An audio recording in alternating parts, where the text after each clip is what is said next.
you a little bit about text features. All right, so I'm going to show you two of the same page. We're not writing our names on this. This is just a chart that's going to help you learn about text features. So put your pencil down, put your hands in your lap, and let's put our eyes on this chart. I like to picture the girl. So this is text features.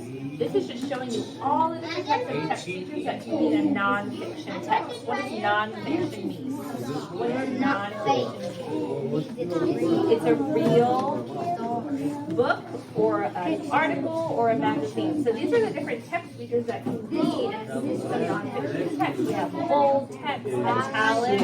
Thank you, Colin. I'm going to talk. We have different pictures, diagrams, bullet points. We talk a lot about bullet points when we make lists, right? During writing time.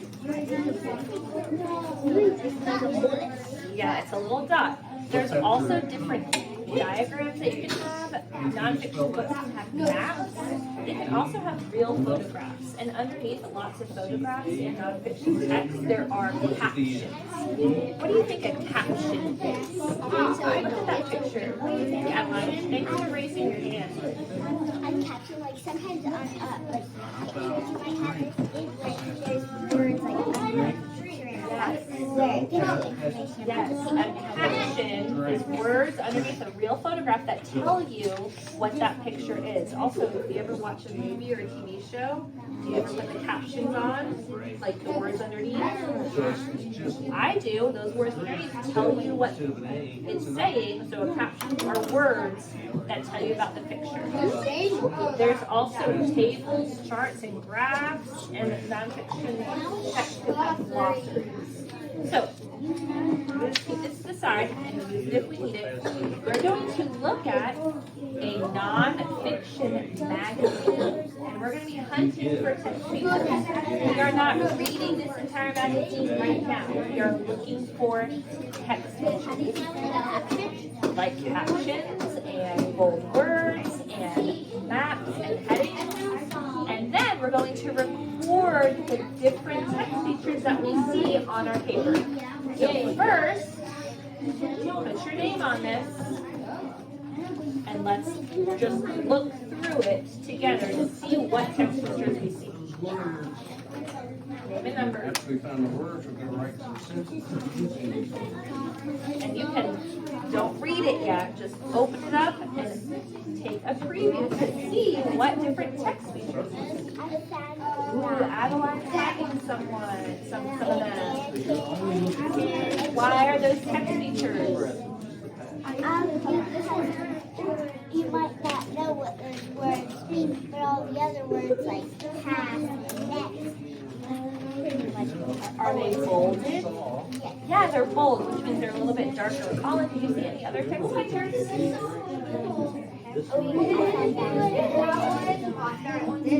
Yep, that's an insert. Yep, captions. Do you guys see real photographs? Do you see a real photograph? Point to the real photographs in your magazine. I see 5. Are those illustrations or photographs? Photographs. Yep, they're real. A person took those and put them in the magazine. That's a text feature. Do you guys see, we didn't talk about it with our chart here, but do you guys see headings or smaller titles? Do you see those blue words right here? too hard. Okay, listen, let me talk. These are all called headings, and each heading tells you what the paragraph is going to be about. So those blue little, they're kind of like miniature titles or smaller titles. They're called subheadings, and they tell you what the paragraph is about. Yes, Colin, what else do you see?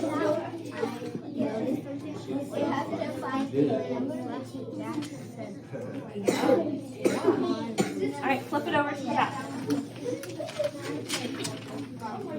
What text feature do you see here? I'm going to give you a hint. Do you see a map, a chart, or a timeline? Do you see a map, a chart, or a timeline? Madison, what do you see? A timeline. Okay, I can see why you might think that because there's numbers, but a timeline is just like a number line like we use in math. Okay, so do you see a chart or a map? A chart, yeah. A chart has numbers usually, and it tells you different information about whatever the topic is. So this is a chart, and it looks like it's telling you all about the firefighter challenge that we're going to read about in just a moment. Okay? So now I'm going to give you your recording sheet. You see your recording sheet, Colin? And you're going to record the different text features that you see in your magazine. Then we're going to read this nonfiction text together with the rest of the class. Because not everyone, we did not have enough time to read the whole thing. So put your name on this next paper. That one's better. Uh-oh. Yeah, that one's better. Crazy.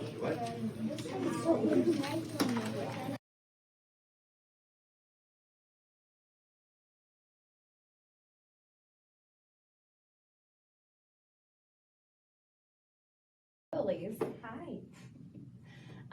So I wanted to talk to you about your video, or I'm sorry, your lesson that I came to observe. Yeah, thank you for coming. Of course. Thank you for letting me. Mm-hmm. And I know you got a chance to watch your lesson. I sent it to you already. Mm-hmm. So we can just talk about it a little bit and then talk about a goal that maybe you'd like to set for to continue on this lesson. Okay. So on a scale of 1 to 10, with 1 being the worst lesson you've ever taught and 10 being the best, how would you rank that lesson? I would probably rank it between a 6 and a 7. Okay. And what would have to change to move the lesson closer to a 10?